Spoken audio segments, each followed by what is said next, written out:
네, 시청자 여러분 안녕하십니까? 뉴스타트 2부 시작합니다. 트럼프 대통령이 또 한 번 휴전을 연장했습니다. 이란이 통일된 안을 내놓을 때까지 휴전하겠다는 건데요. 아직 이란의 반응은 나오지 않았습니다. 다만 2차 협상 불참을 최종 확정했다는 이란 매체의 보도가 전해지기도 했습니다. 여전히 종전 협상 전망은 안개 속입니다. 이스라엘과 레바논의 휴전도 위태위태합니다. 이스라엘군은 헤즈볼라가 로켓을 발사하고 공격용 드론을 날려 합의를 위반했다고 주장했는데요. 헤즈볼라는 이스라엘이 200차례 넘게 합의를 어겼다고 맞섰습니다.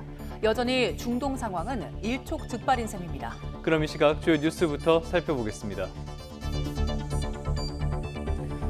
트럼프 대통령이 이란이 통일된 제안을 낼 때까지 휴전을 연장하기로 했다고 밝혔습니다. 파키스탄의 요청에 따라 공격을 보류하기로 했지만 이란에 대한 해상 봉쇄는 계속 유지하겠다고 언급했습니다. 이란은 2차 협상 성사 여부는 미국의 책임이라고 강조했습니다. 이란 외무부 대변인은 미국의 모순된 메시지와 일관성 없는 행보를 지적하며 진정성에 의문이 든다고 밝혔습니다. 호르무즈 해협을 봉쇄 중인 미군이 지난 19일 이란 선박에 이어 이번엔 인도양에서 이란 관련 유조선을 납포했습니다. 트럼프는 이란의 재무장을 차단했다며 중국의 지원 가능성을 제기했고 이란은 국가가 주도한 해적 행위라고 비판했습니다. 베냐민 네타냐후 이스라엘 총리가 이번 전쟁으로 이란이 계획한 홀로코스트를 막았다며 끝까지 가겠다는 강경 의지를 내비쳤습니다. 유럽연합은 협력협정 중단 등 이스라엘에 대한 강경한 대응을 논의하고 있습니다. 인도에 이어 베트남을 국빈 방문하고 있는 이재명 대통령이 또런 베트남 공산당 서기장과 정상회담을 진행합니다. 공급망 불확실성에 대한 우려가 커진 상황에서 자원 부국인 베트남과 핵심 광물 협력 강화에 나설 것으로 보입니다. 네, 이란 전쟁 상황부터 살펴보겠습니다. 조금 전에 들어온 속보가 많은데요. 이 내용부터 짚어보겠습니다. 트럼프 대통령이 휴전 종료를 앞두고 이란이 통일된 안을 제시할 때까지 이 휴전을 연장하겠다고 밝혔습니다. 단 이란에 대한 해상 봉쇄는 이어가겠다고 밝혔는데요. 워싱턴 연결해 보겠습니다. 홍상희 특파원, 트럼프 대통령이 휴전 연장을 선언했네요. 네, 트럼프 대통령 잠시 전 SNS 트루스 소셜에 성명을 올리고 휴전을 연장하겠다고 밝혔습니다. 이란 정부가 심각하게 분열돼 있다는 사실에 근거해 아심 무니르 파키스탄 육군 원수와 셰바르 샤리프 총리 요청에 따라 이 같은 결정을 내렸다고 짧게 설명했습니다. 이란의 지도자들과 대표들이 이 단일한 제안을 마련할 수 있을 때까지 이란에 대한 공격을 보류해달라는 요청을 해왔다는 건데요. 트럼프 대통령은 미군의 대이란 해상 봉쇄를 계속 유지하고 준비 태세를 유지하도록 지시했다면서 이란의 논의가 결론에 이를 때까지 휴전을 연장할 거라고 말했습니다. 하지만 휴전 연장을 언제까지 할지 정확한 시점은 명시하지 않았습니다. 앞서 뉴욕타임스는 제이디 벤스 부통령이 이란의 협상 참여가 확실하지 않아서 이 파키스탄행을 보류했다고 보도했는데요. 악시오스도 이란이 2차 협상 참여를 약속하지 않아 출발이 보류됐다며 미국의 대이란 해상 봉쇄가 계속되는 한 협상에 참여할 수 없다는 이란 내 반발이 원인이라고 전했습니다. 이란은 조금 전 종전 협상에 참여하지 않겠다는 최종 입장을 중재국인 파키스탄을 통해 미국 측에 전달했다는 보도가 나왔습니다. 이란 외무부 대변인은 이와 관련해 미국의 책임을 돌렸는데요. 들어보시겠습니다. دلیلش هم روشن هست. این به منزله بی‌تصمیمی نیست. دلیل این وضعیت این هست که ما با پیام‌های متناقض، رفتارهای ضد و نقیض و اقدامات غیر قابل قبول طرف آمریکایی مواجه هستیم. 바가이 대변인은 또 미국이 호르무즈 해협 근처에서 이란 상선을 납포한 건 해적 행위라며 미국의 진정성에 의문을 갖게 만든다고 지적하기도 했습니다. 네, 상황이 굉장히 복잡한데요. 트럼프 대통령이 휴전 연장은 없을 것이라고 여러 차례 이야기를 했었는데 결국에는 마음을 바꿨네요. 오늘 오전만 해도 CNBC 방송과의 전화 인터뷰에서 트럼프 대통령은 이란의 다른 선택지가 없기 때문에 2차 종전 협상이 성사될 거라는 낙관적인 전망을 내놨습니다. 그러면서 좋은 합의가 아니라 훌륭한 합의를 성사하고 싶다면서 서두르지 않을 거라고 말하기도 했는데요. 이란이 종전 합의를 한다면 다시 강력한 국가로 거듭날 수 있을 거라면서도 휴전 연장 가능성에 대해서는 그렇지 않다고 말했습니다. 2차 협상을 앞두고 트럼프 대통령은 대화와 군사 공격 재개 압박을 병행해 왔죠. 지난 토요일 발언 들어보시겠습니다. Today we're talking to them and we're taking a tough stand. So we have a much different view on it than other presidents. They've gotten away with murder for 47 years. They're not getting away with it anymore. 트럼프 대통령은 오늘 인터뷰에서 미국의 대이란 핵상황 봉쇄와 관련해 엄청난 성공을 거두고 있다고 강조했는데요. 미국은 호르무즈 해협뿐 아니라 태평양 작전구역 등 전 세계 공해상으로 해상 봉쇄를 확대하고 이란을 전방위 압박하고 있습니다. 네, 그리고 미국에서 청문회도 있었는데 미군이 이란 전쟁을 위해 고고도 미사일 방어 체계 사드를 한반도에서 반출하지 않았다고 공식 확인했다고요? 네, 오늘 미상원 군사위원회 청문회에서 이 제이비어 브런슨 주한 미군 사령관은 한반도에서 사드 시스템을 옮기지 않았다고 말했습니다. 한반도의 사드를 중동에 재배치한 것이 대북 억지에 어떤 영향을 미치느냐는 질문이 있었는데 이 브런슨 사령관은 사드는 여전히 한반도에 있다고 밝힌 겁니다. 탄약이 현재 이동을 위해 대기하고 있다는 발언도 있었는데 이 사드 시스템 전체가 아닌 요격 미사일 등 일부 자산이 중동으로 이동할 수 있다는 의미로 보입니다. 이 발언 들어보시겠습니다. We've not moved any THAAD systems. So THAAD still remains on the peninsula currently. We are sending munitions forward, and those are sitting right now waiting to move. 네, 워싱턴 포스트는 지난 9일 보도에서 한국에 배치된 사드 일부를 이란의 탄도미사일 공격 대비를 위해 중동 지역으로 이동하고 있다고 보도했는데요. 브런슨 사령관은 이 탄약 이동을 준비하기 위해 오산 공군기지에서 사드 시스템을 이동하는 과정에서 오해가 생긴 것 같다며 사드는 한반도에 계속 있을 거라고 말했습니다. 지금까지 워싱턴에서 전해드렸습니다. 네, 다음 소식입니다. 호르무즈 해협을 봉쇄 중인 미군이 며칠 전에 이란 선박을 납포했었는데요. 이번에는 인도양에서 이란 관련 유조선을 또 납포했다고 밝혔습니다. 트럼프 대통령은 선박에 실린 물건이 중국이 이란에 보내는 선물일 수 있다고 주장했습니다. 박영진 기자의 보도입니다. 미군이 인도양에서 이란산 원유를 운반하던 제재 대상 유조선을 납포했습니다. 미 국방부는 현지 시간 21일 SNS를 통해 이같이 밝히고 대원들이 헬리콥터로 유조선 티파니호에 내려 수색하는 모습이 담긴 영상도 공개했습니다. 지난 19일 미군이 호르무즈 해협 인근에서 이란 국적 선박을 함포로 사격해 납포한 데 이어 이번엔 인도양으로까지 대이란 봉쇄 작전을 확대한 겁니다. 미 국방부는 이란의 물질적 지원을 제공하는 제재 선박들이 어디서 활동하든 이를 차단할 거라며 전 세계적인 해상 단속을 이어갈 거라고 밝혔습니다. 또 국제해역은 제재 선박을 위한 피난처가 아니라고 강조했습니다. 미 합참의장도 지난 16일 브리핑에서 호르무즈뿐 아니라 다른 작전 구역에서도 이란을 지원하는 선박들을 적극적으로 추적할 거라고 밝힌 바 있습니다.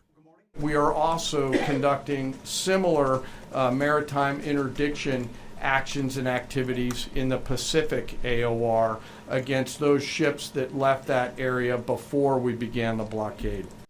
트럼프 대통령은 미군의 선박 납포로 이란의 재무장을 차단했다며 중국의 지원 가능성을 제기하기도 했습니다. 트럼프 대통령은 납포한 선박에 좋지 않은 물건들이 실려 있었다면서 중국이 이란에 보내는 선물일 수 있다고 주장했습니다.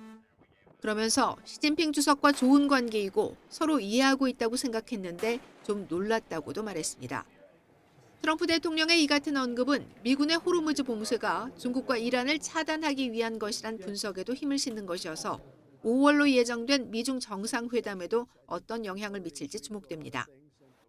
2차 종전협상을 앞두고 미국이 이란을 향한 압박 수위를 한층 높여가는 가운데 이란 의회 상임위에서는 호르무즈 통행료 징수법이 통과됐습니다. 법안이 의회에서 최종 통과되면 이란이 해협 통과 선박에 통행료를 부과할 수 있는 법적 근거가 마련됩니다. YTN 박영진입니다. 트럼프 대통령이 이란 지도부에 교수형 위기에 처한 이란 여성 8명을 석방하라고 촉구했습니다. 트럼프는 SNS에 8명의 여성 사진과 이란이 이들을 교수형에 처할 예정이라는 게시물을 공유하면서 이 여성들을 석방해 준다면 대단히 감사하겠다고 말했습니다. 이어서 그들에게 해를 가하지 말라며 우리 협상의 훌륭한 출발점이 될 것이라고 강조하기도 했는데요. 이란 사법부의 공식 매체인 미잔 온라인은 트럼프가 또 한 번 가짜뉴스에 현혹됐다면서 사실이 아니라고 반박했습니다. 미국 트럼프 행정부가 이란에 무기를 지원한 개인과 단체 등에 제재를 부과했습니다.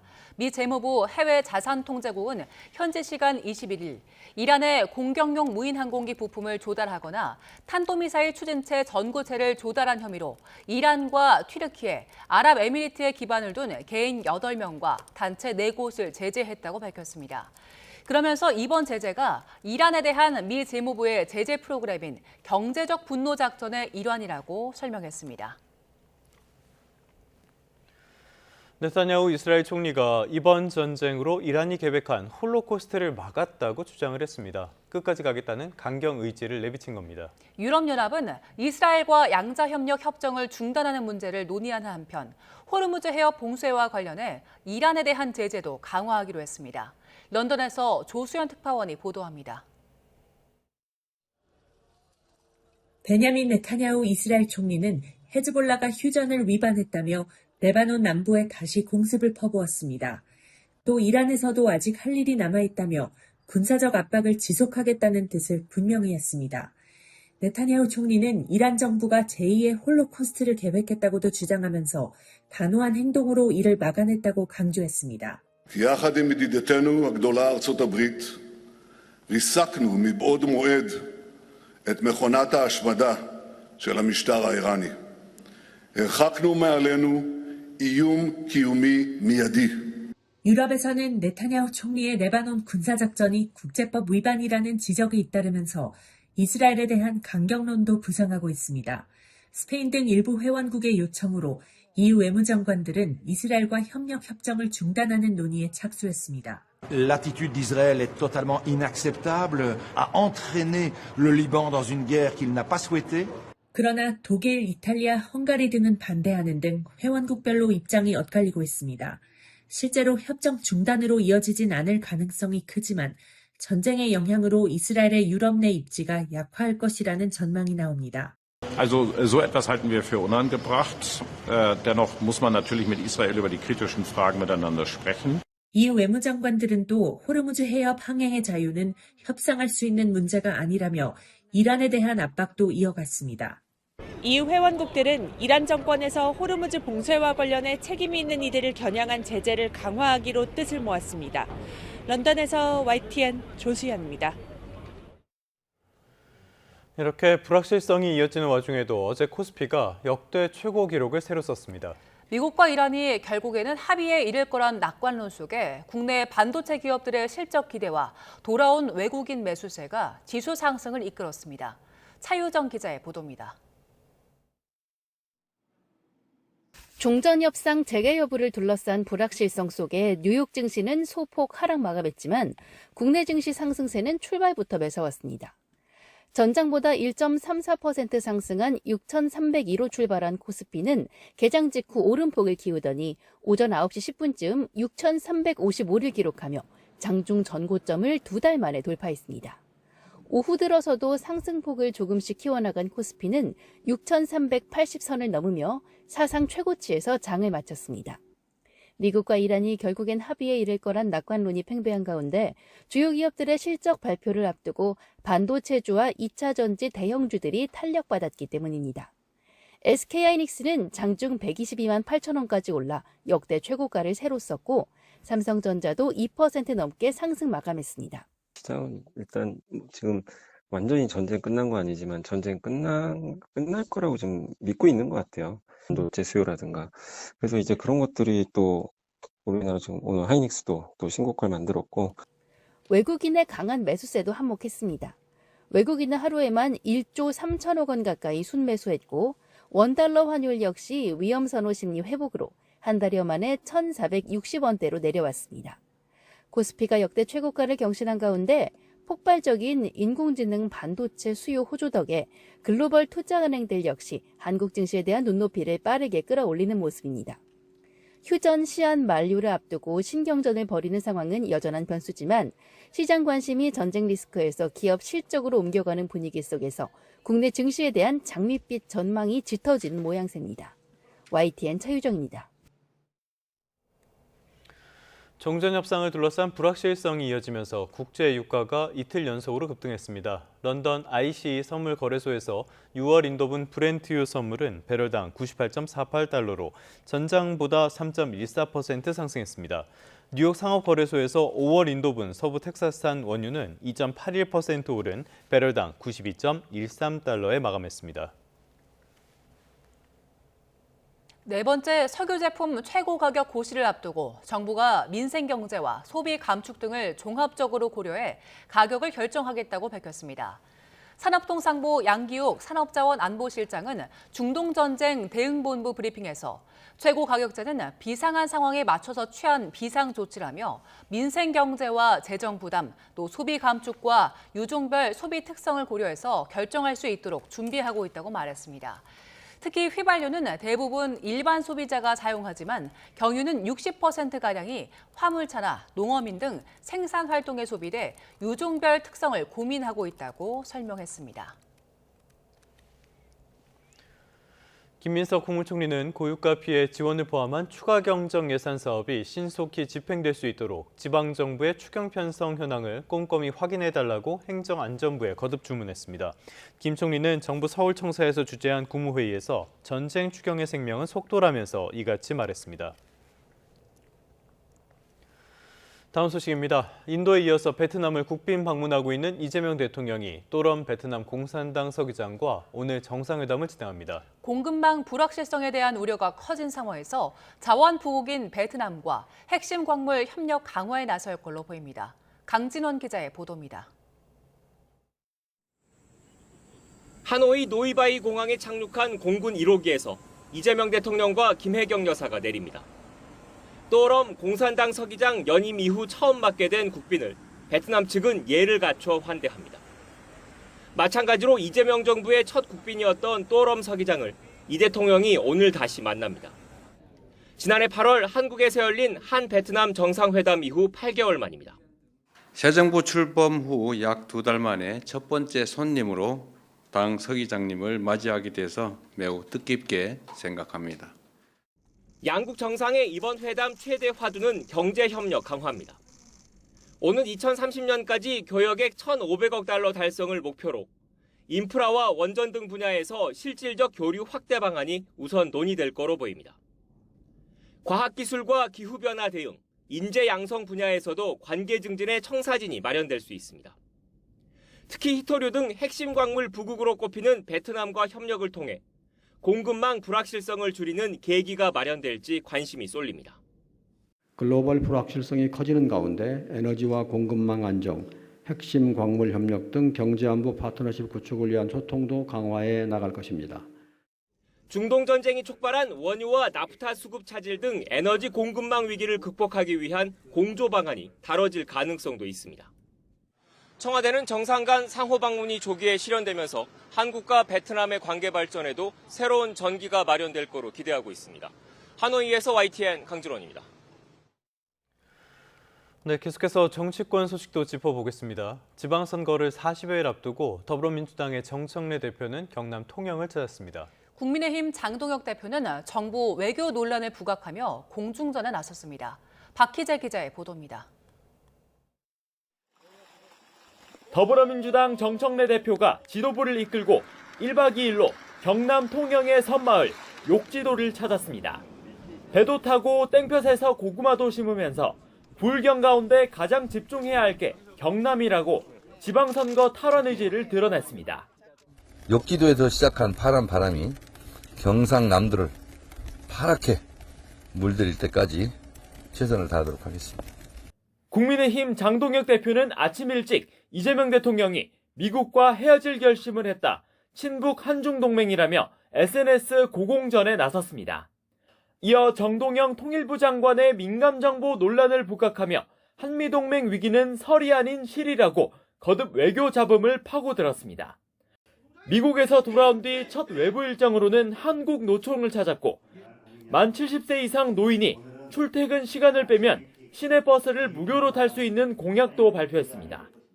우리 국민의힘은 어르신과 청년을 비롯하여 국민 누구도 소외받지 않는 이동권 보장을 약속드립니다. 장 대표의 행보와 별개로 당내 거리두기 분위기는 여전합니다. 수도권은 물론 보수의 심장 TK도 자체 선대위를 꾸리겠다고 나섰고 박형준 부산시장은 이기는 방향으로 모색하겠다며 부산 북갑 한동훈 전 대표와의 줄타기 연대 가능성도 열어뒀습니다. 전국을 누비는 정청래 대표와 외교실정 고공전에 집중하는 장동혁 대표, 거대 양당 수장들은 연일 대조적인 행보를 이어가고 있습니다. YTN 박희재입니다. 순항을 이어가던 더불어민주당이 이재명 대통령의 최측근이죠. 김영전 민주연구원 부원장의 공천 여부를 두고 고심하고 있습니다. 당내 갑론을박 속에 야권은 김 전 부원장 공천은 도덕적 파탄 선언이라고 날을 세웠습니다. 황보혜경 기자입니다. 대장동 일당에게 금품을 받은 혐의로 2심까지 징역 5년을 받은 김용 전 민주연구원 부원장은 보석 상태로 다소 조심스럽게 움직였습니다. 하지만 지방선거를 40여일 앞두고 선명하게 재보궐선거 출마 의지를 드러내고 있습니다. 내란 종식과 정치검찰 심판을 위해 자신의 출마는 역풍이 아닌 순풍이 될 수 있다. 무죄를 자신한다고 했습니다. 당연히 파기환송이 날 수밖에 없다. 국민의 심판을 받고 싶다. 이런 생각입니다. 김남국 전 대변인이 또 전략 공천 받는 건 특혜고 전해철 전 의원은 이재명 당시 대표의 체포동의안 통과에 앞장섰다면서 안산갑 출마자들에게 견제구를 날렸습니다. 안산갑, 하남갑을 언급하면서도 경기도면 어디든 상관없다고 밝혔습니다. 편안하게는 안산 지역이 더 좀 이렇게 마음이 더 가는 게 사실입니다. 친명계를 중심으로 정치검찰 피해자에게 기회를 줘야 한다. 선거 승리를 위해선 대통령의 오른팔이 필요하다는 등 지원 사격도 이어졌습니다. 지도부는 말을 아끼고 있습니다. 대법원 판단도 안 나온 인물을 공천할 경우 전체 선거판에 미칠 부담을 고려하는 겁니다. 김용 부원장께서 전략 공천 2번의 특혜다. 노 코멘트 하겠습니다.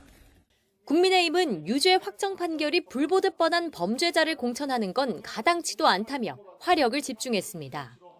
이는 유권자 우롱이자 혈세 낭비라면서 과거 이광재 전 강원도지사 사례까지 꺼내 동시 타격에 나섰습니다.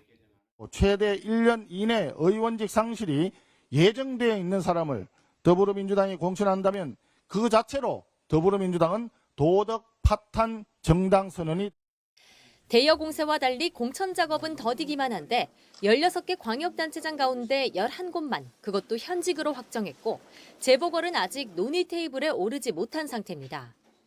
출마 후보군으로 정진석 전 의원과 김문수, 원희룡 전 장관 등 올드보이들이 거론되는 것도 인물난의 방증입니다.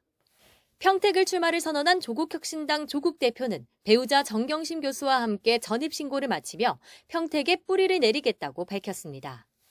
민주당은 이르면 목요일 두 번째 전략공천 대상자를 발표합니다. 김용 전 부원장의 공천 여부는 물론 이광재 전 강원지사와 송영길 전 대표 등 중량급 인사를 어디에 배치할지 고차 방정식을 풀어야 합니다. YTN 황보혜경입니다. 사건 사고 소식입니다. 집회 현장에서 발생한 조합원 사망 사고와 관련해 화물연대가 공권력에 의한 살인이라면서 총력 투쟁을 선언했습니다. 경찰은 사고를 낸 운전자에 대해 구속영장 신청을 검토하고 있습니다. 이명준 기자의 보도입니다. 화물연대 조합원들이 경남경찰청사 진입을 시도하다 경찰과 충돌합니다. 조합원 손엔 전날 숨진 조합원의 영정사진이 들려 있습니다.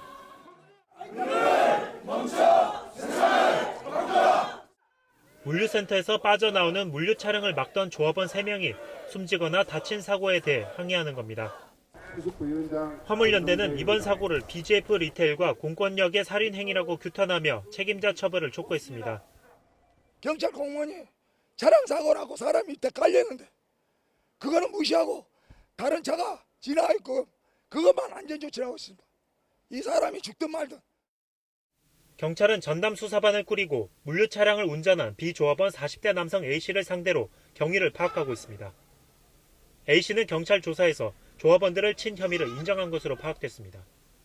사고 당일 특수상해 혐의로 A씨를 긴급 체포했던 경찰은 살해의 고의성이 있는지 들여다보고 있습니다. 이에 따라 A씨에 대해 살인죄를 적용해 구속영장을 신청할 가능성도 있습니다. 화물연대가 물류센터 앞에 분향소를 차리고 경찰과 대치한 채 책임자 처벌과 재발 방지를 요구하고 있는 만큼 집회 현장의 긴장감은 당분간 계속될 것으로 보입니다. YTN 이명준입니다. 그런데요, 이런 화물연대의 파업으로 편의점 CU의 상품 공급에 차질이 빚어지고 있습니다. 상품 진열대가 비어가고 들어왔던 손님들이 발길을 돌려도 하소연할 곳이 없는 점주들은 소가리를 하고 있습니다.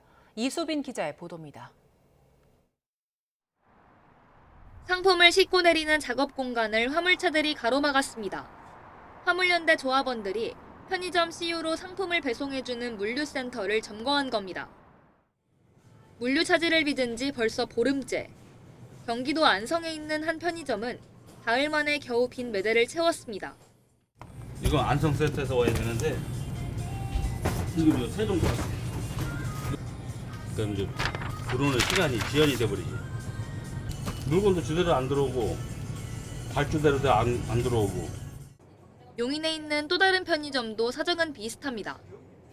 편의점을 직접 둘러봤습니다. 삼각김밥이나 도시락이 있어야 할 매대 곳곳이 비어있고 신선식품은 사흘 전 들어온 물량이 마지막입니다. 상품이 찔끔찔끔 들어오다 보니 곧바로 매출에 타격이 있을 수밖에 없습니다. 이 편의점은 하루 평균 매출이 10% 넘게 줄었습니다.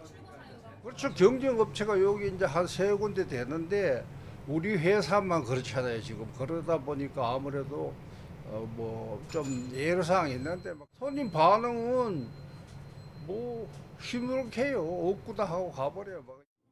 경상권과 전라권 지역 상황은 더 심각합니다.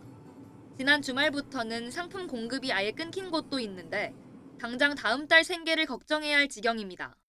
뭐 매출이 10% 20% 줄었다가 아니라 그 제품군 같은 경우에는 지금 현재 아예 매출이 존재하지 않습니다. 근데 저희가 물건이 안 들어온다고 해서 문을 닫을 수가 없었잖아요. 보정비는 그대로 지출이 되기 때문에 그 부분이 굉장히 힘들죠. 전국의 CU 점포 18,800개 가운데 직영점 190개 정도를 제외하고는 모두 개인 사업자가 계약을 맺은 가맹점으로 운영됩니다. 물류 차질이 길어질수록 애꿎은 점주들의 한숨이 깊어질 것으로 보입니다. YTN 이수빈입니다.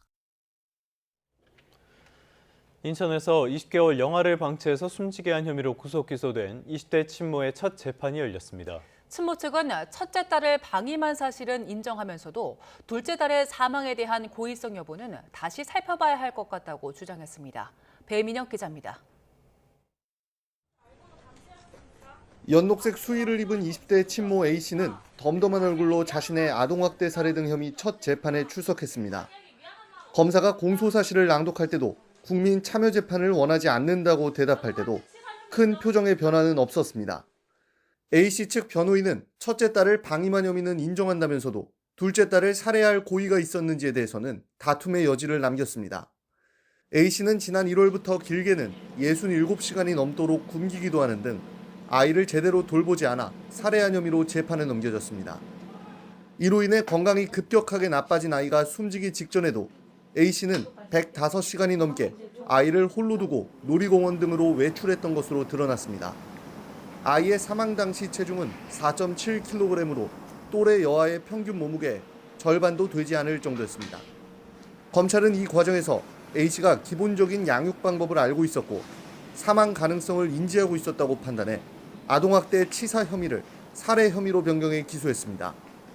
검찰은 또 최근 A씨가 올해 초 첫째 딸을 2차례 때린 혐의에 대한 사건도 송치받았는데 향후 재판 과정에서 함께 다뤄질 것으로 보입니다. A씨의 두 번째 공판기일은 다음 달 8일로 예정된 가운데 둘째 딸 사망에 대한 고의성 입증 여부가 재판의 쟁점이 될 것으로 보입니다. YTN 배민혁입니다. 경찰이 방시혁 하이브 의장에 대한 구속영장을 신청했습니다. 방 의장은 하이브 상장 과정에서 1,900억 원 규모의 부당이득을 취한 혐의를 받고 있습니다.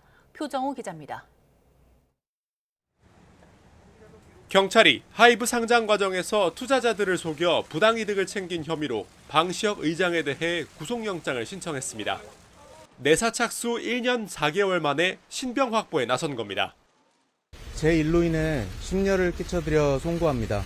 오늘 조사에 성실히 임하겠습니다. 영장엔 방 의장이 지난 2019년 하이브 투자자들에게 주식 상장 계획이 없다고 속인 뒤 특정 사모펀드 측의 지분을 팔게 한 정황이 담긴 걸로 알려졌습니다. 경찰은 방 의장이 사전에 해당 사모펀드와 비공개 계약을 맺고 상장 이후 매각 차익의 30%에 달하는 1,900억 원 상당의 부당이득을 챙겼다고 의심하고 있습니다.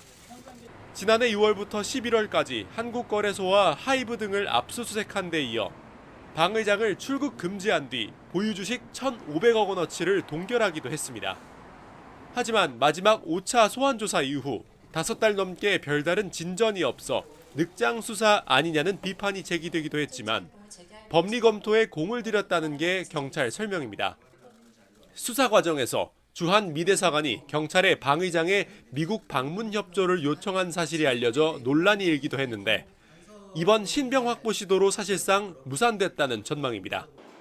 방 의장 측은 경찰의 영장 신청에 유감을 표하며 향후 법적 절차에도 충실히 임해 최선을 다해 소명하겠다고 밝혔습니다.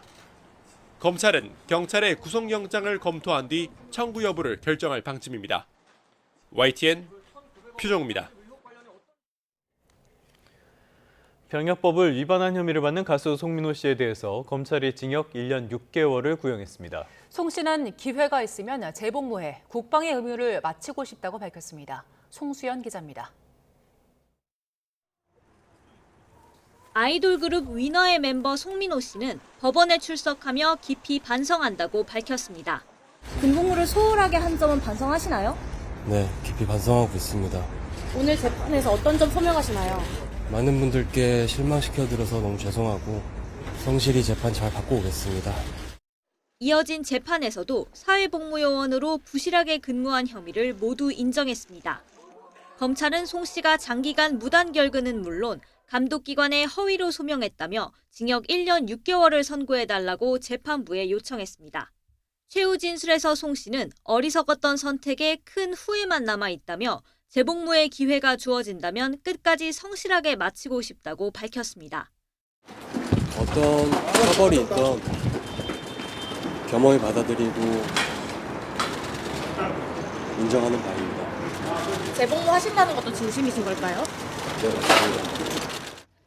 앞서 송 씨는 지난 2023년 3월부터 1년 9개월가량 서울 마포구에서 사회복무요원으로 일하면서 모두 102일간 무단결근한 혐의로 재판에 넘겨졌습니다. 재판부는 함께 기소된 송 씨의 복무관리 책임자 이모 씨의 속행 공판을 다음 달에 연 뒤 선고기일을 함께 진행할 예정입니다. YTN 송수연입니다. 어제도 공기가 탁했는데요. 오늘까지는 전국이 황사의 영향을 받겠습니다. 지금은 대부분 지역에서 대기질이 보통 수준 보이고 있지만 앞으로 전국의 미세먼지 농도는 나쁨 수준까지 오르겠습니다. 계속해서 호흡기 건강에 신경 쓰셔야겠습니다. 오늘은 하늘 자체도 흐리겠고 남해안과 제주를 중심으로는 비가 내리겠습니다. 아침에 호남을 시작으로 오전에는 영남으로 확대되겠고요. 내일 오전까지 남해안에 5에서 20mm, 제주도에는 내일 낮까지 최대 80mm의 비가 내리겠습니다. 또 오전부터 오후 사이 충청과 경북에도 약한 빗방울이 떨어질 수 있겠습니다. 중부를 중심으로는 계속해서 대기가 메마르고 있습니다. 현재 강원도와 경북 북부에 건조특보가 이어지고 있는 가운데 계속해서 화재 예방에 힘쓰셔야겠습니다. 오늘 아침은 어제보다 쌀쌀함이 덜합니다. 이 시각 서울의 기온이 10.1도, 안동 11.3도, 포항은 15.6도 보이고 있습니다. 한낮에는 서울이 19도, 포항도 19도, 울산 19도까지 오르며 일교차가 크게 벌어지겠습니다. 금요일부터 하늘은 다시 맑아지겠고 주 후반까지 기온은 오름세를 보이겠습니다. 날씨였습니다.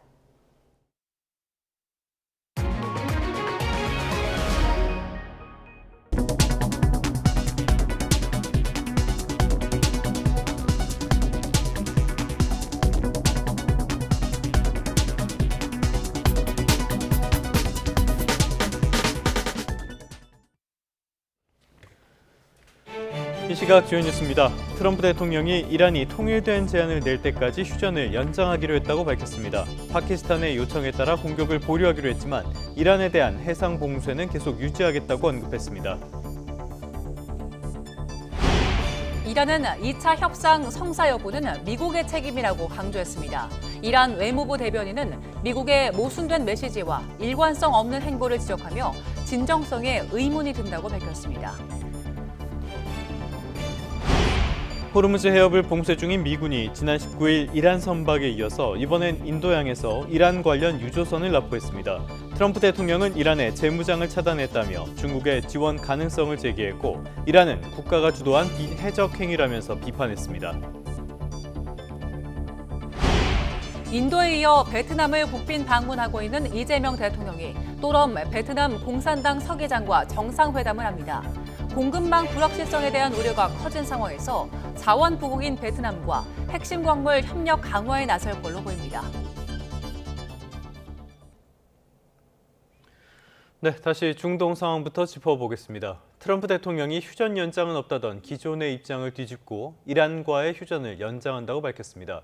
트럼프는 SNS에 파키스탄으로부터 이란이 통합된 제안을 마련할 때까지 이란에 대한 공격을 보류해달라는 요청을 받았다고 밝혔습니다. 이에 따라서 군의 봉쇄는 계속 유지하되 그 외의 모든 면에서는 준비태세를 유지하라고 지시했다며 이란 측의 제안이 제출되고 논의가 어떤 방식으로든 결론이 날 때까지 휴전을 연장할 것이라고 썼습니다. 이란의 입장은 어떨까요? 아직 이란의 2차 종전협상 참여 여부는 공식 입장으로 나오지 않았습니다. 휴전이 끝나면 즉각 전쟁이 재개될 거라는 이스라엘 매체의 보도가 나왔습니다. 신웅진 기자의 보도입니다. 이란은 2차 협상 참가 여부를 아직 결정하지 않았다고 말했습니다. 최근 이란 상선에 나포 등을 거론하며 미국 때문이라고 주장했습니다. این به منزله بی‌تصمیمی نیست. دلیل این وضعیت این هست که ما با پیام‌های متناقض، رفتارهای ضد و نقیض و اقدامات غیر قابل قبول طرف آمریکایی مواجه هستیم. 중재국 파키스탄은 계속 이란의 참여를 호소하고 있습니다. 파키스탄 정보부 장관은 소셜미디어를 통해 이란 지도부가 2차 협상에 참여하도록 설득하기 위해 진심으로 노력해왔다며 답변을 기다리고 있다고 밝혔습니다. 2차 협상 전망이 불투명해지면서 미국 대표단의 파키스탄 행도 혼선을 빚고 있습니다. I think not having clarity on the deal or what will be the deal is one of the reasons that is creating confusion about the delay of the travel of the Vice President and the JD Vance and the Kushner. 휴전 종료가 초읽기에 들어간 가운데 이스라엘은 협상 타결 가능성을 낮게 보고 전쟁 재개 준비에 들어갔다고 현지 매체가 보도했습니다. 이스라엘 공영방송 칸은 고위 안보 당국자를 인용해 이란이 시간을 끌고 있다며 이스라엘과 미국은 이미 조율을 마쳤으며 즉각적으로 전쟁을 재개할 준비가 되어 있다고 전했습니다. YTN 신웅진입니다.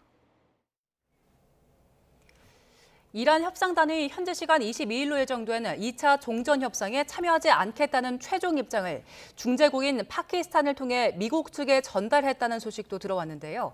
이란 타스님 통신 보도에 따르면 이란은 당초 파키스탄의 중재와 미국의 휴전 요청에 따라 미국이 수용한 10개 조항 프레임워크를 바탕으로 휴전과 종전협상을 받아들였습니다.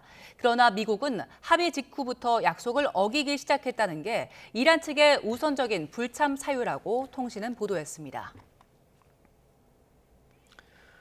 아바스 아라그치 이란 외무장관이 미국의 해상 봉쇄를 전쟁 행위로 규정하면서 강력하게 규탄했습니다. 아라그치 장관은 SNS에 이란의 항구를 봉쇄하는 것은 전쟁 행위이며 따라서 이는 휴전 합의를 위반하는 것이라고 썼습니다. 특히 최근에 발생한 미국의 이란 상선 나포에 대해서는 상선을 공격하고 선원들을 인질로 잡는 것은 항구 봉쇄보다 훨씬 더 중대한 위반 행위라고 날을 세웠습니다.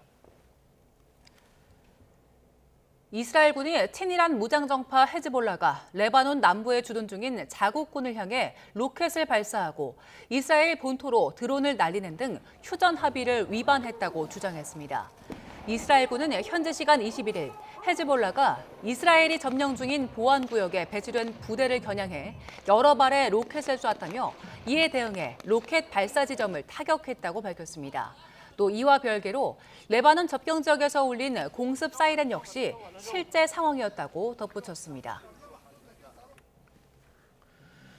에마뉴엘 마크롱 프랑스 대통령은 레바논과 그 주변 지역의 지속 가능한 안정을 위해서 이스라엘이 영토적인 야욕을 포기해야 한다고 지적했습니다. 마크롱 대통령은 나와프 살람 레바논 총리와의 회담 뒤 진행한 공동 기자회견에서 이스라엘군이 레바논 영토에서 철수해야 한다고 말했습니다. 또 레바논 내 친이란 무장정파 헤즈볼라에 대해서는 이스라엘을 겨냥하는 건 중단하고 국가의 권한을 행사를 대신하려는 시도를 그만둬야 한다고 촉구하기도 했습니다. 네, 이번엔 경제 관련 소식 살펴보겠습니다. 지금 부동산 시장 대단히 복잡합니다. 한강벨트 주변의 상급지는 조정을 받는데요. 외곽 지역은 연일 신고가 행진입니다. 여기에 또 하나의 화두가 던져졌습니다. 이재명 대통령이 언급한 장기 보유 특별공제의 단계적인 폐지입니다. 비거주 1주택자의 양도소득세 절세 혜택을 줄이면 시장에 나오는 매물이 늘지 아니면 잠김 현상이 더 심화할지를 두고 여러 예측이 나옵니다. 정현우 기자의 보도입니다.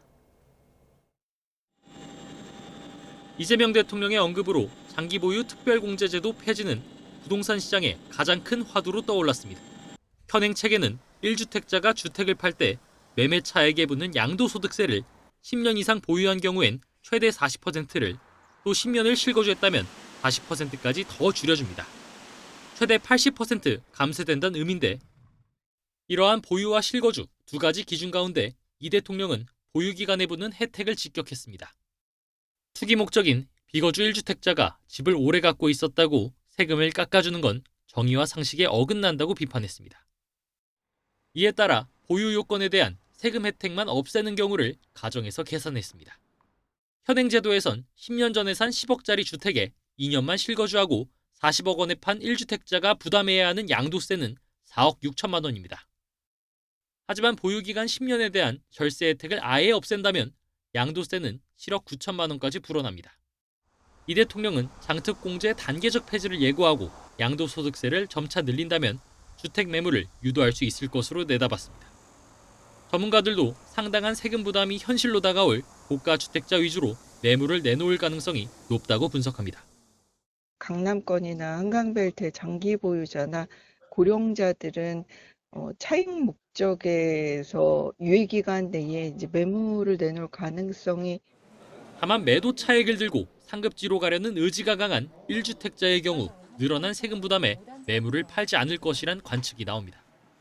매각하고 이사를 갈아타기를 하거나 하는 요인이 많이 줄어들게 될 것이기 때문에 필연적으로 매물 잠김 현상이 그리고 거래량 감소가 이어질 것이라고. 또 1주택자들의 실거주가 늘면서 전세 매물 공급이 더욱 줄어들 것이란 예상도 나오고 있습니다. 일단 여당에선 아직 장특공제 폐지는 검토한 적이 없다며 손살에 치는 가운데 지방선거 이후인 7월 세제 개표안에 구체적인 방안이 포함될지 관심이 쏠립니다. YTN 정윤우입니다. 임기를 시작한 신현성 한국은행 총재가 물가와 금융 안정에 중점을 두겠다고 밝혔습니다. 또 환율 안정을 위해 외환시장 24시간 개장 등 원화의 국제화를 추진하겠다고 말했습니다. 윤태인 기자의 보도입니다.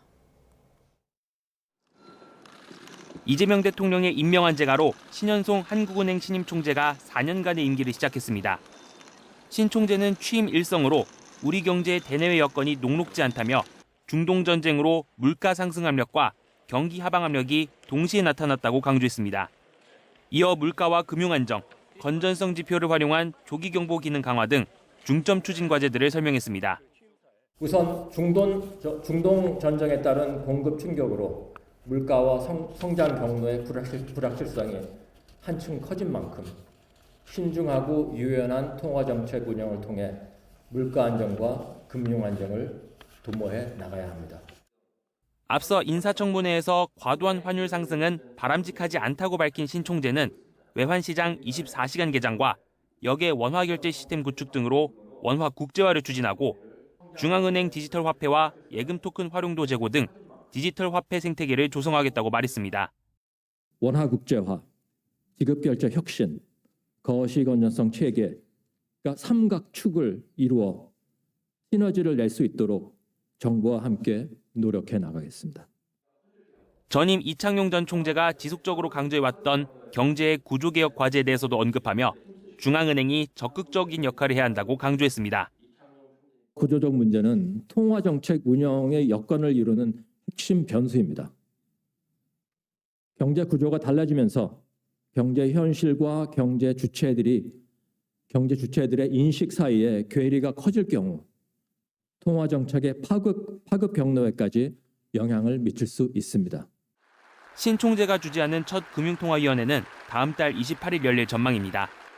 고물가와 고환율, 경기 둔화 우려 속에서 신 총재가 첫 통화정책으로 어떤 결정을 내릴지 주목됩니다. YTN 윤태인입니다.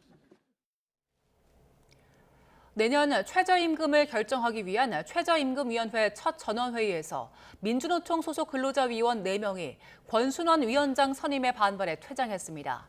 이미선 민주노총 위원장 등은 윤석열 정부 때 미래노동시장연구회 책임자를 지내며 내란 세력에 부역하고 편향된 행보를 보인 인사가 최이미 위원장에 선출돼 더는 회의를 함께할 수 없다고 주장했습니다. 민주노총 소속 근로자위원들은 퇴장했지만 한국노총 소속 위원을 포함해 다른 위원들은 남아 그대로 회의를 이어갔습니다. 오늘의 주요 경제 일정입니다. 한국은행이 이란 전쟁으로 국제 유가가 상승해 3월 생산자 물가지수가 지난 2월보다 1.6% 올라 지난해 9월 이후 7개월 연속 상승했다고 밝혔습니다. 품목별로 보면은 농림수산품과 전력, 가스, 수도 및 폐기물이 각각 하락했는데요. 석탄과 석유 제품이 30% 넘게 오르면서 지수를 끌어올렸습니다. 국가데이터처가 오늘 2월 인구 동향을 발표합니다. 지난 1월 출생아 수는 11.7% 늘며 연초에도 증가세가 이어졌습니다. 30대 인구 증가와 결혼이 늘면서 당분간 출생아 증가세가 계속될 거란 전망이 나옵니다. 오늘부터 사흘 동안 서울 코엑스에서 ICT 전시회 월드 IT쇼 2026이 열립니다. SK텔레콤은 AI의 모든 것을 콘셉트로 약 262평 규모의 전시관을 꾸렸고요. KT는 이음을 주제로 AI 역량을 강조합니다. LG U+도 올해 처음으로 참가해 사람 중심의 AI를 주제로 전시 부스를 운영합니다. 농림축산식품부는 농협 개혁안에 대한 현장 의견을 수렴하기 위해 전국 번역별 설명회를 개최합니다. 앞서 농식품부는 당정 협의를 통해 농협 내부 통제 강화와 중앙회장 조합원 직선제 도입 등을 포함한 개혁안을 발표했습니다. 1차 설명회는 오늘 대구농협 대구지역본부에서 열리고 대구, 부산, 울산, 경상 지역을 대상으로 진행합니다. 지금까지 오늘의 경제 일정 살펴봤습니다. 다음 소식입니다. 통일교로부터 1억 원을 받은 혐의로 1심에서 실형을 선고받은 권성동 국민의힘 의원에 대해 항소심에서도 징역 4년이 구형됐습니다. 기존에 받은 징역 2년보다 더 무거운 처벌이 필요하다는 건데요. 항소심 선고는 오는 28일에 이뤄집니다. 권준수 기자입니다. 통일교 측으로부터 1억 원 상당의 불법 정치자금을 받은 혐의로 권성동 국민의힘 의원은 지난 1심에서 징역 2년을 선고받았습니다. 2022년 1월 21대 대선을 앞두고 윤영호 전 통일교 세계본부장으로부터 교단 지원 청탁 등을 받은 혐의가 유죄로 판단된 겁니다. 이후 김건희 특검과 권 의원 측은 모두 항소했는데 약 석 달 만에 열린 항소심 결심 공판에서 특검은 다시 징역 4년을 구형했습니다. 1심 때와 같은 구형량으로 특검은 종교 자체가 대통령 선거에 개입해 민주주의가 지닌 헌법 가치가 중대하게 침해됐다고 주장했습니다. 이어 5선 국회의원으로서 책임감이 막중한 권 의원이 통일교와 지속적인 유착관계를 형성했을 뿐만 아니라 수사 과정에서 증거인멸을 시도하고 전혀 반성하지 않는 등 원심보다 무거운 처벌이 필요하다고 강조했습니다. 반면 권 의원 측은 특검에서 제시한 증거 대부분이 위법하게 수집됐다며 공소를 기각해달라고 맞받았습니다. 나아가 권 의원이 윤 전 본부장을 만난 시기에 윤 전 대통령은 야당 대선 후보에 불과했다며 정치적 청탁이 있었다 보기 어렵다고 반박했습니다. 권 의원도 최후 진술을 통해 윤 전 본부장과 단 한 번 만났을 뿐 신뢰 관계가 형성되지 않았다며 1억 원 수수 혐의를 부인했습니다. 윤 전 본부장이 통일교 애로사항을 말한 적도 없다고 호소했습니다. 양측의 의견을 들은 항소심 재판부는 오는 28일에 선고를 진행할 예정입니다. 관련 혐의로 1심에서 징역 1년 2개월을 선고받은 윤 전 본부장도 하루 전인 오는 27일 항소심 선고가 이뤄집니다. YTN 권준수입니다. 문재인 정부 당시에 해수부 공무원이었던 이대준 씨가 북한군에 의해서 살해된 사건을 두고 국회 청문회가 열렸습니다. 월북이라던 문재인 정부 발표가 월북 증거가 없다고 바뀐 것에 윤석열 정부가 개입했는지가 쟁점이었습니다. 박정현 기자입니다. 서해 공무원 피격 사건을 주제로 한 국조특위 청문회는 자격 시비로 포문을 열었습니다. 당시 국정원 기조실장이던 민주당 박선원 의원은 이해 충돌이니 빠져야 한다는 겁니다. 공정을 기할 수 없는 현저한 사유에 명백히 해당됩니다. 징계의 사유에 해당한다는 점을 말씀드립니다. 이 사건의 동향을 제가 파악할 수 있는 위치에 있지 않다 하는 점을 말씀드리고요. 내란 재판이나 다니는 사람이 뭐 할 말 있다고. 반말 설정 끝에 겨우 시작된 질의에서 민주당은 해경 판단이 월북 추정에서 월북 증거 없다로 바뀐 과정을 추궁했습니다. 당시 가취임한 윤석열 전 대통령 입김이 강하게 작용했다는 주장입니다. 서해 피격 수사 중단과 월북 판단 뒤집어라고 지시했죠? 지시한 적 없습니다. 네. 근데 아니라는 거죠? 판결문 내용도 부정하면 위증입니다. 국민의힘은 북한에 피격된 공무원이 자진 월북했다고 볼 근거가 희박하다며 남북 평화쇼 때문에 문재인 정부가 오히려 월북몰이를 했다고 지적했습니다. 당시의 조류 방향이 역방향이었습니다. 도저히 자진 월북할 수가 없습니다. 북으로 몰아간 게 누구냐? 제가 단연코 추정하건대 국가안보실하고 해경청장이다. 문재인 정부 부동산 통계 조작 사건과 윤석열 명예훼손 허위 보도 등을 두고도 민주당은 검찰이 윤석열 사유물이 됐다고 주장했고 국민의힘은 범죄자를 양심수로 만들고 있다고 받아쳤습니다. 특위는 유병호 감사원 감사위원 등에 대해 민주당 주도로 동행명령장을 발부했는데 국민의힘은 박상용 검사 등 여당의 불리한 진술을 하는 증인만 채택을 철회한다고 반발했습니다. 그러면서 대장동 청문회에서 거짓 진술을 한 혐의로 이종석 전 국정원장과 이화영 전 경기도 평화부지사, 남욱 변호사 등을 고발했습니다. 민주당은 국정조사에 이어 특검까지 추진한다는 방침이라 여야 대치 전선은 장기화할 거로 보입니다. YTN 박정현입니다. 4월 22일 수요일 오늘의 주요 일정 살펴봅니다. 더불어민주당 정청래 대표를 비롯한 당 지도부는 오늘 오전 통영 욕지도 인근 해상에서 선상 최고위원회의를 주재합니다. 지도부는 이어 통영 중앙전통시장을 방문해 지역 상인과 주민들을 만나 지방선거를 앞둔 지역 민심을 청취할 예정입니다. 장동혁 대표와 국민의힘 지도부는 오늘 강원 양양 어촌마을회관에서 김진태 강원지사 후보와 함께 공약을 발표한 뒤 지방선거 전략을 논의합니다. 이어 인근 수산항을 방문해 어업인들과 만나 지역 현안과 애로사항을 청취할 계획입니다. 12.3 비상계엄 가담 혐의로 1심에서 실형을 선고받은 이상민 전 행정안전부 장관의 항소심 재판이 오늘 마무리됩니다. 지난 2월 1심 재판부는 이 전 장관이 비상계엄 당일 윤 전 대통령으로부터 국회 봉쇄와 언론사 단전 단수 지시를 받은 뒤 소방청장에게 협조를 지시했다고 보고 징역 7년을 선고했습니다. 수원지방검찰청 마약범죄 정보합동수사본부가 오늘 필리핀 교도소에 복역하면서 마약을 유통해온 혐의를 받는 박광렬을 구속 상태로 재판에 넘길 방침입니다. 이른바 마약왕으로 불리는 박광렬은 지난 2016년 10월 필리핀에서 한국인 3명을 살해한 혐의로 현직 교도소에서 복역하다 2019년 11월 탈옥한 상태로 국내에 마약을 유통해오다 지난달 25일 임시 인도됐습니다. 유명 인플루언서의 사기 사건을 무마했다는 의혹을 받는 경찰관이 오늘 구속 심사를 받습니다.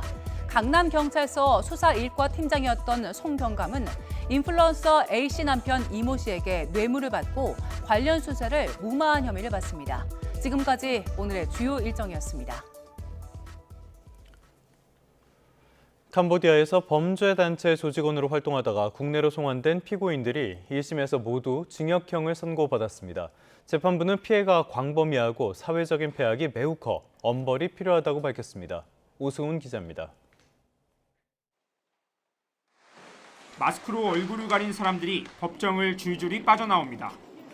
캄보디아에서 범죄단체에 가입해 전화 금융사기 등을 벌여 지난해 10월 국내로 송환된 피고인들입니다. 연예빙자와 검사 사칭, 노쇼 사기까지 다양한 범행 수법으로 110명으로부터 94억 원을 가로챈 것으로 조사됐습니다. 대전지방법원 홍성지원은 범죄단체 가입죄 등으로 팀장급 관리자 A씨 등 46명에게 징역형을 선고했습니다.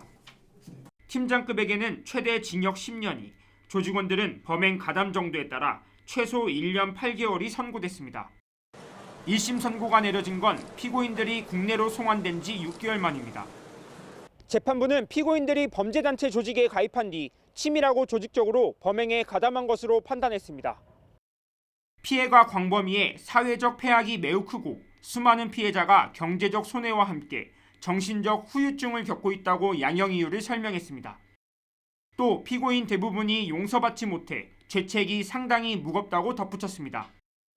하지만 검찰은 구형량보다 적은 형량에 판결문을 받아본 뒤 항소 여부를 적극적으로 검토할 계획이라고 밝혔습니다. YTN 오승훈입니다. 경기도 김포시에 있는 제조공장에서 불이 나 화재를 진압하던 소방관 등 2명이 다쳤습니다. 사건 사고 소식은 안동준 기자가 정리했습니다. 건물 외벽이 시커멓게 타올랐습니다. 건물을 감싸던 외장재는 떨어져 나갔고 골조가 그대로 드러나 있습니다. 오전 10시 반쯤 경기 김포시에 있는 전자기기 제조공장에서 불이 났습니다. 공장 직원이 얼굴에 1도 화상을 입었고 화재를 진압하던 소방관은 갈비뼈 등을 다쳐 병원으로 옮겨졌습니다. 다친 소방관은 승강기 공간을 미처 확인하지 못하고 2m가량 아래로 떨어진 것으로 파악됐습니다. 오후 1시 반쯤에는 경기 고양시 가자동에 있는 식품 가공 공장에서 불이 났습니다. 공장 직원들이 모두 대피했고 다친 사람은 없었습니다. 해당 공장은 불에 타기 쉬운 샌드위치 패널로 만들어진 조립식 건물로 인근 3개 동을 모두 태운 뒤에야 꺼졌습니다. 오전 9시 20분쯤에는 평택 제천고속도로 서평택 분기점 인근에서 화물차가 앞차를 들이받아 차량 4대가 잇따라 추돌했습니다. 화물차를 제외한 운전자 3명이 다쳤고 화물차와 직접 부딪힌 승용차는 옆으로 넘어져 화재가 발생하기도 했습니다. 이보다 앞선 시각 경부고속도로 기흥나들목 인근에서는 차량 3대가 추돌해 운전자 3명이 다쳤습니다. 사고 여파로 고속도로 5개 차로 가운데 3개 차로가 40여 분간 통제되기도 했습니다. YTN 안동준입니다. 스포츠 소식입니다. 프로축구 K리그 선두 서울이 돌풍의 승격팀 부천을 물리쳤습니다. 서울은 서울 월드컵 경기장에서 열린 홈 경기에서 클리말라와 문선민의 연속골에 후반 황도윤의 쐐기골을 묶어 부천을 3대0으로 제압했습니다. 개막 7경기 무패를 달리다 지난 주말 대전에 일격을 당했던 서울은 부천의 대승을 거두며 단독 선두 질주를 이어갔습니다. 전주 월드컵 경기장을 방문한 인천은 지난 2015년 이후 11년 만에 전북 원정 승리를 따냈습니다. 인천은 전북 조이제 선제 헤딩골을 허용했지만 이명주의 페널티킥골에 이어 이동률이 역전골을 넣으며 전북의 짜릿한 역전승을 거뒀습니다. 강원은 2골에 도움 1개를 올린 김대원의 맹활약을 앞세워 김천의 대승을 거뒀습니다. 프로야구 LG가 오스틴의 결정적인 적시타를 앞세워 한화의 진땀성을 거뒀습니다. 기움은 고척에서 NC를 꺾고 시즌 첫 연승을 신고했습니다. 프로야구 소식 양시창 기자입니다. LG 오스틴이 밀어친 공이 우익수 방면으로 빠르게 날아갑니다. 한화 페라자가 몸을 날려 손을 뻗었지만 공은 글러브를 맞고 나옵니다. 2루 주자 박혜민이 홈을 밟으면서 천금 같은 득점을 뽑아낸 LG. 치열했던 승부를 가른 결승 득점입니다. 두 팀은 수비에서 결정적인 실책을 주고받으며 천당과 지옥을 오갔습니다. 4회 한화 심우준의 실책을 기점으로 LG가 대거 5득점에 성공하며 기선을 제압했지만 7회엔 LG 오지환이 실책을 범하면서 한화가 동점을 만드는 빌미를 제공했습니다. 결국 오스틴의 짜릿한 결승타로 한 점차 승리를 거둔 LG는 한화의 3연전 중 첫 경기를 승리로 장식했습니다. 깔끔하게 뒷문을 틀어막은 마무리 유영찬은 출전 11경기 만에 10세이브를 기록해 역대 최소 경기 세이브 타이 기록을 세웠습니다.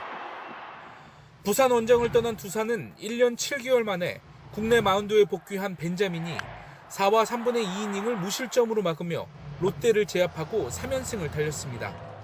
타석에선 정수빈이 석점짜리 쐐기포를 터뜨리는 등 멀티히트에 4타점을 쓸어 담으면서 승리를 견인했습니다. 오늘 이기면서 3연승 하게 됐는데 그래도 이제 좋은 분위기가 지금 올라오고 있는 것 같고요. 그리고 저희 지금 밑에 준순이랑 민서이가 너무나 잘해주고 있어가지고 저희 선배들도 좀 더 열심히 해서 키움은 홈에서 NC를 한 점 차로 꺾고 시즌 첫 연승을 신고했습니다. 선발 오석주가 4와 3분의 2이닝을 1실점으로 막았고 불펜진이 한 점 차 리드를 끝까지 지키며 귀중한 승리를 추가했습니다. YTN 양시창입니다. 프로야구 SSG가 연장 10회 초 박성환의 결승 적시타를 앞세워 삼성을 물리쳤습니다. SSG는 대구 원정에서 연장 10회에 터진 박성환의 결승 적시타에 힘입어 삼성을 제압했습니다. 이날 3안타를 몰아친 박성환은 개막전부터 19경기 연속 안타 행진을 이어가며 이부문 KBO 신기록을 작성했습니다. 수원 경기에서는 부상 복귀전에서 연장 11회 끝내기 결승 홈런을 때린 김민혁의 활약을 앞세워 KT가 기아를 3연패에 몰아넣고 단독 선두에 올라섰습니다. 남자 프로골프 투어 우리금융 챔피언십을 앞두고 프로엄 행사를 대신해 프로 선수들과 골프 꿈나무들이 함께하는 드림 라운드가 열렸습니다. 전국 초등학교에서 초청된 골프 유망주 72명은 경기도 파주의 서원밸리 골프장에서 프로 선수 36명과 한 줄을 이뤄 플레이하며 실제 필드에서의 기술과 노하우를 전수받았습니다. 오는 23일부터 열리는 이번 대회는 PGA에서 뛰는 임성재와 LIV 골프의 이태훈, DP 월드투어의 이정환 등이 출전해 국내 정상급 선수들과 치열한 샷 대결을 펼칩니다. 간밤에 뉴욕 증시는 부진했습니다. 3대 지수 모두 하락했는데요. 상승세로 출발했지만 장중에 모두 하락 반전했고요. 막판에는 낙폭을 키우는 모습도 연출이 됐습니다. 가장 큰 이유는 미국과 이란의 2차 협상에 대한 낙관론이 잦아들고 있다는 점입니다. 트럼프 대통령은 이란에는 다른 선택지가 없고 결국 훌륭한 합의를 하게 될 것이라고 강조를 했는데요. 반대로 이란은 여전히 협상 참여 자체가 미정이라고 맞섰습니다. 그러면서 트럼프 행정부의 핵합의 일방탈퇴, 협상 중 공격을 들면서 미국을 신뢰할 수 없다고 거듭 강조했습니다. 장 마감 뒤에는 이란이 통일된 제안을 할 때까지 휴전을 연장하겠다는 트럼프의 발표도 있었습니다. 반대로 이란이 2차 협상에 불참하기로 했다는 현지 언론 보도가 나오기도 했습니다. 혼란스러운 상황입니다. 이번엔 경제 지표도 살펴보겠습니다. 미국 경제에서 제일 중요한 건 역시 소비인데요. 3월 소매 판매가 한 달 전보다 1.7% 늘었습니다. 2023년 1월 이후에 가장 큰 폭이고요. 시장의 예상치도 훌쩍 뛰어넘는 수준입니다. 여전히 그러니까 소비가 탄탄하다는 뜻인데요. 다만 유가 급등으로 휘발유 판매액이 15% 넘게 급등했다는 점을 보면은 어쩔 수 없이 소비를 늘린 측면도 있습니다. 또 지난달 세금 환급이라는 일시적인 요인도 영향을 미친 것으로 풀이됩니다. 통화 정책도 보겠습니다. 케빈 허시 연방준비제도 의장 후보자가 상원 청문회에 참석을 했는데요. 트럼프의 꼭두각시가 되지 않고 독립적인 행위자가 될 것이라고 강조를 했습니다. 연일 금리 인하를 주장하는 트럼프의 선을 일정 부분 그은 것으로도 풀이되는 부분입니다. 간밤의 특징주로는 유나이티드 헬스를 꼽아봤습니다. 미국의 종합 헬스케어 서비스 기업인데요. 미국 내 최대 의료보험사이기도 합니다. 간밤의 주가가 거의 7%나 올랐는데요. 탄탄한 실적을 발표한 게 직접 영향을 미쳤습니다. 유나이티드 헬스는 경기가 나쁠 때도 수익을 방어해주는 대표적인 경기 방어주입니다. 이렇게 불확실성이 이어질 때는 이런 종목에도 관심을 두는 게 좋겠습니다. 지금까지 2분 뉴욕 증시였습니다.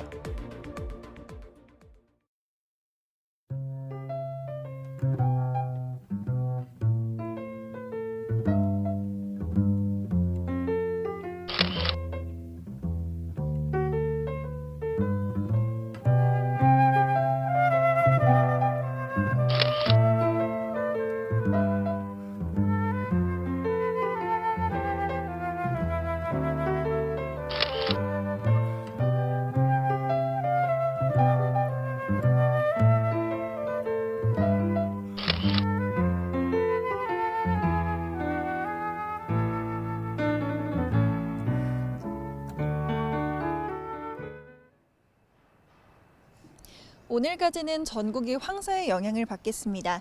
지금은 대부분 지역에서 대기질이 보통 수준 보이고 있지만 앞으로 전국의 미세먼지 농도는 나쁨 수준까지 오르겠습니다. 또 오늘 남부와 제주도를 중심으로는 비 소식이 있는데요. 비가 내리며 황사가 섞일 수 있어서 최대한 맞지 않도록 주의하셔야겠습니다. 비는 점차 호남을 시작으로 오전에는 영남으로 확대되겠습니다.